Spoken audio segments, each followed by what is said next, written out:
my calculations are correct, when this baby hits 88 miles per hour, you're gonna see some serious shit. Welcome to the Low Cash Classics Podcast. One day I'll have a car that badass, I'll be tripping gears and pulling Brody's going, oh, oh, oh, oh. 106 miles to Chicago. We got a full tank of gas, half a pack of cigarettes. It's dark, and we're wearing sunglasses. Want me to punch inside your face for free? She had the smell of a brand new car. That's just about the finest smell in the world. Except maybe foot. That's awful. That's awful.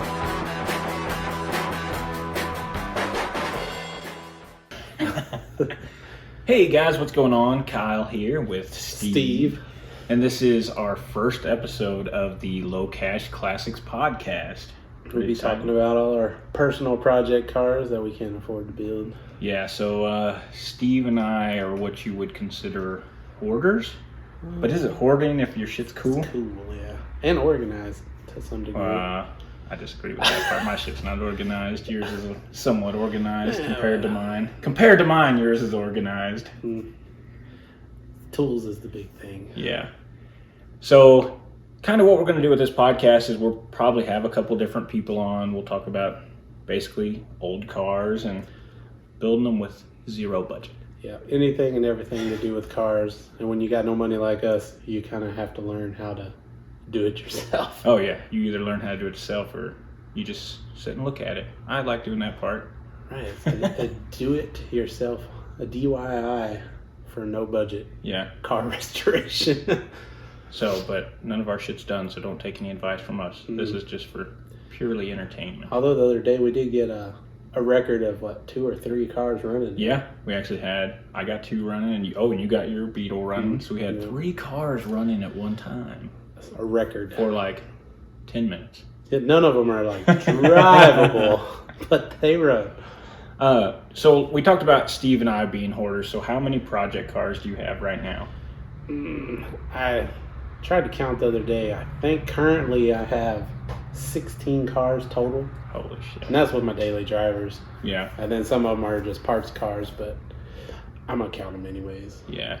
So with my daily drivers, I have 11 right now. So between the two of us, we have 27 cars. That's almost like a car lot. Almost. We need... Other people might say junkyard. Yeah, we need at least 3 more. Lot. We got to have an even number, right? We got to buy 3 more. Well, I did find a deal today on 2 bugs if I sell this one. Well, then we only got to buy 2 more if you sell that one. We just got to get even numbers. It's the OCD kicking in. I need even numbers. Even numbers, huh? So I've got to cut one of them in half. Oh, shit. Cut 3 of them in half. So, of your project cars, so how many of yours are projects? So you've got 2 daily drivers, so you've got 14 projects? I would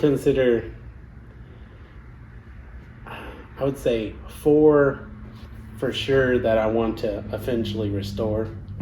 But I mean, one's kind of a toss-up. I'd probably end up selling it if I got it running. But if I do my Hemi swap in this Ram Charger, I don't see me selling. So just so everybody knows, what Steve likes to do is he takes his project cars and then gets them running and driving and gets to the point where he can enjoy them and he's like, this is too fucking nice for me. I can't be driving something like this. People respect me. Respect my knowledge. So, of your 4 that you want to do, which one do you think to you holds the most value? Well, sentimental value has got to be my 66 Barracuda. It was my first car. Got it when I was 13. Growing up, we messed with it all the time. And then in high school, obviously, a high school kid can't afford to restore a car, so I kind of just let it over to my dad. And then he restored it, just kind of a backyard restoration. He's kind of shade tree mechanic. That's how I grew up. And he drove it for years, and then I bought a Chrysler 300, 67, and I ended up trading him out of it eventually, and I drove it for a little bit, but never did run quite right, and then I was like, you know what, I'll just take it apart and make it the way I won't ever run. Yeah, once you take it apart, So there's now no it's- going back. Yeah, it's just sitting right behind the camera over there. So along with you, I also have like my first car, which is a 1970 Dodge Coronet, and it's sitting also directly behind the camera in pieces. So I got it when I was 15. Right. You think they talk shit about us when we leave? Oh, guaranteed. If these cars could talk, they'd be like, those motherfuckers were here again. They didn't do shit. I haven't seen a wrench in years. So the problem we learned, and this is where you guys can learn from our mistakes. One project. That's all you need at a time. If you got more than that, you don't do anything to any of them because you're like, I just need this for this one, or I need this for this one. Or if you're like me, I'm like, I'm gonna rob this off of this one for this one. Or the best, my personal advice would be buy something that runs, or get something running and drive it while you restore it. Yes. Because once you take it apart beyond, a couple of days of a project, it's easy to lose interest in it when it's so far apart and there's so much work just to get it back on the road. So if you can drive a project car, like you can tinker on it and then drive it and be proud of what little bit you did, and then you just keep doing it. I have done that in the past, and it was really cool, and I really got a lot of enjoyment out of it. Because I've had a lot of nice classic drivers. I used to be in the car club and stuff, and it was a good time. Yeah. Just work on a little bit here or there, fix up the trunk, like pull the rear end out, clean it up, paint it, put it back together. It's definitely way cooler working on a car when after you're done you can drive it. Right. Because that's my problem is like I've got a 86 Dodge D100 with the 440 in it, and I used to daily drive that thing and I absolutely loved it. And I tore up the transmission doing burnouts, and then I was like, I'm going to take it apart. I'll rebuild the transmission, which I'd never done, but YouTube. So, and then once I got it apart, Steve was like, well, you got it this far. You may as well do this. And he's like, oh, well, why you're this far? You may as well do this. So now my whole truck has been apart. You can't put this in over ugly parts. Exactly. Paint the firewall, paint the frame, redo the suspension. And yeah, I finally got to the point where I'm like, I'm not taking anything else off my truck. Like, I'm done taking shit off my truck. I'm putting it back together and I'm going to drive it. it kills me. I get OCD when it's like, how can you put a dirty part on top of a clean part? To me, it's like, well, I'll just clean this, and then I got to clean that because that's attached to this. And then it just snowballs into... My thing is, you never drive it again. When I'm sitting in the driver's seat, all I can see is this much of it, and as long as that's nice, I'm like, fuck yeah, this is nice. I'm definitely more focused on, I guess it's kind of what's that called? Not arrogant, but where you just crave attention for your car. Oh yeah, you're just looking for like the clout. You just want the clout. Just chasing clout every day. I'm snapping necks everywhere I go. That's something cool I like about even like the ratty muscle cars. To me, like the ratty muscle cars turn my head. There's a Olds 442 that drives around town, and it's like jacked up in the ass end, and oh god, I love that car.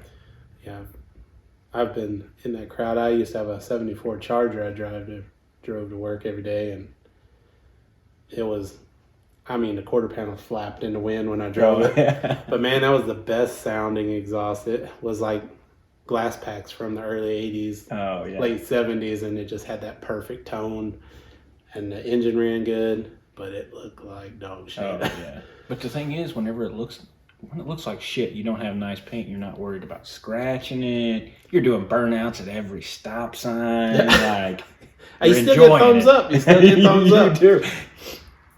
Every time you drive down the road. But I can stick my thumb up. I got rust. I got tetanus. I got tetanus. I can't put my thumb up. But so your Barracudas, and then what's your next one that you think is like your favorite? Man, I don't like. Here recently, normally I was all Mopar. That'd be the only thing I would ever get. But as I got older, each of us have one Chevy. Yeah. Well, and you have a Volkswagen now. Yeah, actually, I'm on two technically, but yeah. Oh yeah. One of my project cars is a kit car, is a Sterling, which is a very unique looking car. It's so cool. I I've always loved the way they looked, and I couldn't imagine how cool it'd be to drive it on the road. That thing is so cool. Just the way you get in and out. Oh yeah, the like whole the roof opens. Later we'll have to do videos on each of these cars. So, Real quick, let's just go through and go ahead and name off all your project cars. Like, name the ones that you're actually, not the parts cars, but the ones that are right. actually... So be my '87 Ram Chargers, 2-wheel drive. It's lowered down. Oh, so fucking cool. I love that Ram Charger. I blew the engine up in it, so it's kind of setting right now. But I've got a really good deal on a 2005 Hemi, and I'm going to go ahead and do the Hemi swap, which is just going to be a retarded amount of money to put in. I've never put that much money into something that's going to be hard to do. And he's going to do it, and he's going to be like, this is too fucking nice. It's going to be sweet. I can't wait. And then I got my 66 Barracuda, which is kind of, I'm going to do a Sox and Martin tribute car out of it. So like the wheel you see in the background, that's one of the rear wheels. I flaked it and put gold candy over it. And I want to do the red, white, and blue theme and jack up the back, make it real 70s style restoration. And then I got my my 68 Camaro, which was built for a TV show back in the late 70s, early 80s. I'm not 100% sure. But it was just, I'm not a Chevy guy, but I was like, I can't believe I have the opportunity to own this car, and ended up trading for it, and it's so cool. Oh yeah, you can't even tell it's a Camaro. Like, to me, it looks like an AMX with a funky anteater nose on it or something. I'm gonna fix some of the stuff just because I can't get a certificate of authenticity for it from the original builder. But I just figure I'll take what I think looks the coolest, and then I'm just gonna I'm adding T-tops to it. It had like moon roofs in it, and then it had the fastback conversion, but I'm going to put a hatch back there. So those are the four main ones. The Volkswagen. So I've got my 70 Coronet, which is like, that's the one I'll never get rid of for sure. I've got like 3 that I'll never get rid of. Although one of them every once in a while I'm like, I'm gonna sell that piece of shit. It's like the bastard job. So my 70 Coronet 500, I've had it since I was 15. My grandma actually hauled it up from Texas for me for my 15th birthday. So I've had it for a while, and I've done a lot to it. I've piddled with it here and there. I had a good running 318 in it that I dropped in it, never hooked up, let set for a long time, and now it's not a good running 318 anymore. It's more like a boat anchor. So then I've got my 86 D100 with the 440 in it, which I absolutely love. It's like my dream truck. Like, I was born in 86, so I wanted an 86. So it's got a lot of, and then I bought it. I own that thing for like 10 years now, 12 years, something like that. And I bought it, sold it, bought it back, have talked about selling it, but I just love that truck so much I can't sell it. Then I've got my 77 Dodge Tradesman van, which is funny, the story behind that. So you actually went and test drove that before, we were Facebook friends, but you test drove it and shared it on Facebook. It was super cool. The interior was so freaking cool in that thing. It was very 70s. And like, I test drove it, and it ran good. I drove it, and I would come back, and the guy wanted like $1,200 or $1,000. $1,500 is what he was asking for it, and you would talk him down. Okay.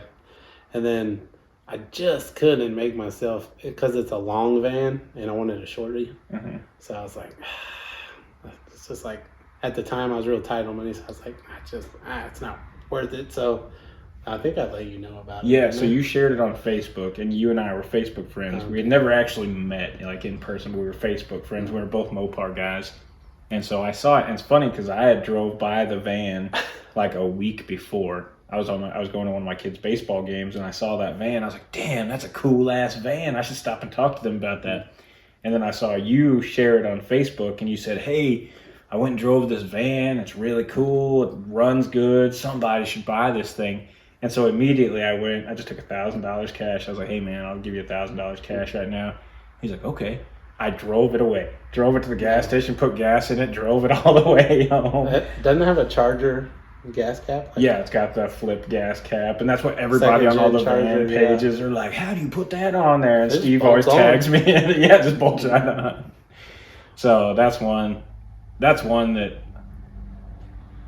I don't want to sell it, but every once in a while, if I get hard up for money, I'm like, I could sell that van. But then I'm like, I take pictures of it. I even get as far as taking photos of it and starting to upload it. And I'm like, I don't know if I can replace it. Like, I could, but I mean, I have it now. So why would I even think about, if I'm wanting to buy another one in the future, why would I be like, fuck, I'll sell this one? Yeah. It's a super cool van. Yeah. And like you had your vans, and I know you regret selling your van. So Steve's like my guide. He sells stuff and then regrets it. And I'm like, well, I'll never do that. Lead by example. Yeah, I appreciate example. that, man. He's like, learn from my mistakes. I appreciate you making the sacrifices for both Look of how us cool to learn this from. is. Yeah. Don't need it no more. And then let's see.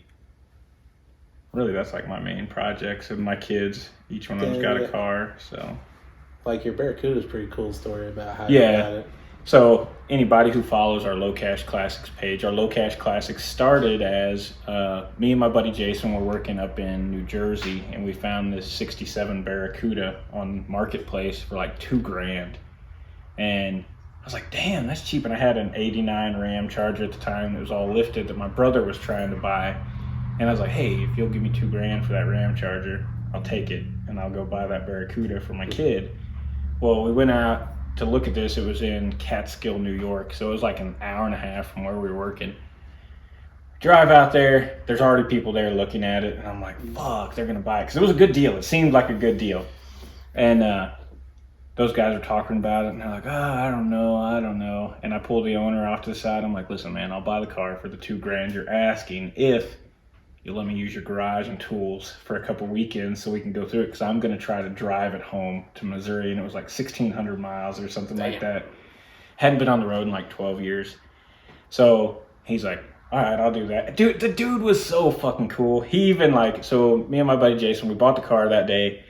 We went back to the hotel, and then the next weekend we drove back down there. And this dude drove me around to the parts stores, picking up parts for it and shit while we were doing the brakes on it. We got it all running. It's probably because he felt bad. He's like, fuck this mother. No. But so we got it all. We went through and did the brakes, got it running decent. And then we're like, all right, we're going to try to drive this home. But we still had 2 or 3 months worth of work there in New Jersey. So we drove it back to the hotel. And this was in December. In fucking the worst time of the year to be in New York or New Jersey, especially with that kind of car. So we drive it back to the hotel, and dude, the whole way back to the hotel, this thing's smoking like fucking crazy. People are looking at me on the road. I have no plates. I have it's just the ice coming off. Yeah. So we get back to the hotel, and then we piddle with it a little bit there at the hotel. We get some heat because it was freezing cold, and I was like, man, I can't drive this all the way back with no heat. So we get some heat going in it, and we do a few things. It had a fuel leak. We fixed that. The people at the hotel, I'm pretty sure, fucking hated us because we were just working on this thing in the hotel parking lot. So we get it all going, and then February 5th, I think it was, we left. And it was like a fucking blizzard. We had to literally dig the car out of the snow in order to leave the hotel. We get going down the road. We get 30 miles down the road, the throttle cable breaks. We had to tie fishing line on it, and I drove for another 20 miles with fishing line, just arm out the window, a pair of pliers, operating the throttle.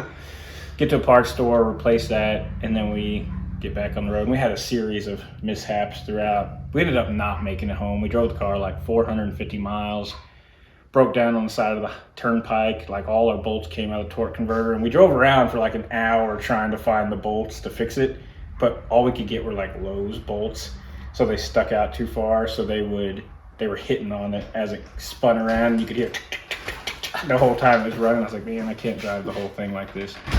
So we get it put back together. We drive a little further, and the cool thing is people started following us on Facebook, and they're like, hey, if you can get the car running again and get 20 miles down the road, I can get you going and fix you up. And so it's super cool.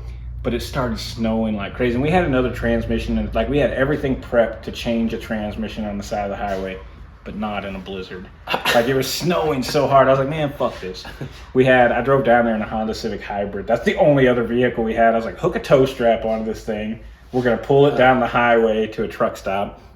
Left at the truck stop over the weekend. Drove all the way home, got a truck and trailer, drove all the way back to Pennsylvania, loaded up on the trailer, drove all the way back home. And like right after we got it loaded up, we stopped at a gas station. Some dude's like, "Hey, you want to sell that?" And I was like, "Motherfucker, had I not just put so much fucking work into getting this thing on the trailer, it'd be here."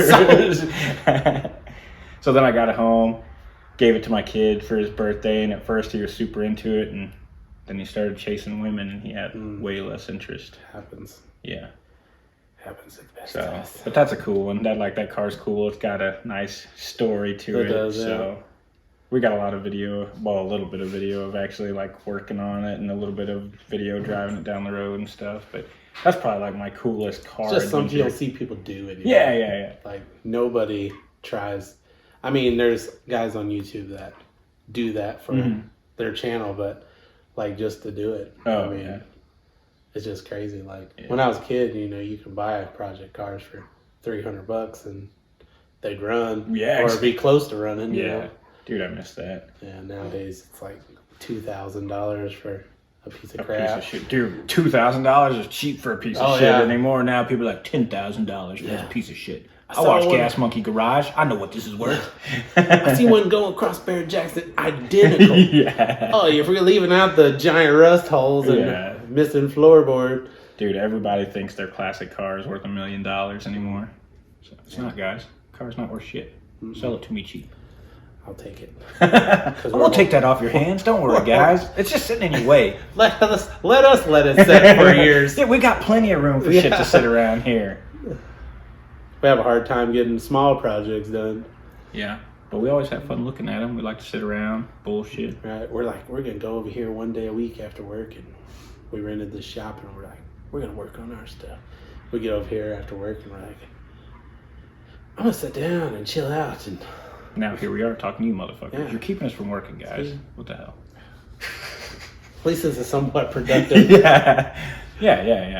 It's nice to tell everybody else that we'd never work on our shit. So. Yeah, it's like therapy. It's like, just let it out.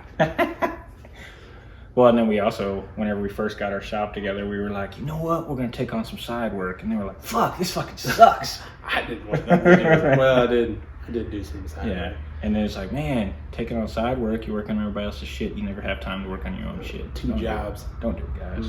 If you got a full-time job and you want to work on your own shit, We both work at a restoration shop, so yeah. I do this all day, every day. Don't volunteer to work on other people's shit because it sucks. I do got a side job coming You up. Can't turn down to see some money. But guys, we're going to go ahead and get out of here. Be sure to hit the subscribe button. We'll be doing these once a week, basically. So be sure to follow us. If you guys have anything cool going on, shoot us a message. Let us know what you got going on, your projects. Yeah, or leave a comment on ideas of what you'd like for us to talk about, and so we can shoot you down. Yeah. So we'll be like, that's stupid. We're going to sit here and look at our shit. I can't wait to see how the people just hate on how stupid we are. Oh, Just yeah. make fun of my shaved face. Oh, yeah. I told him not to Bad do that. idea. Poor decision. It'll grow back. Told him he was going to have to be like Wilson from Home Improvement. He was going to have to put something in front of his face so people can't see it. Cops won't even let me drive through school zones right now.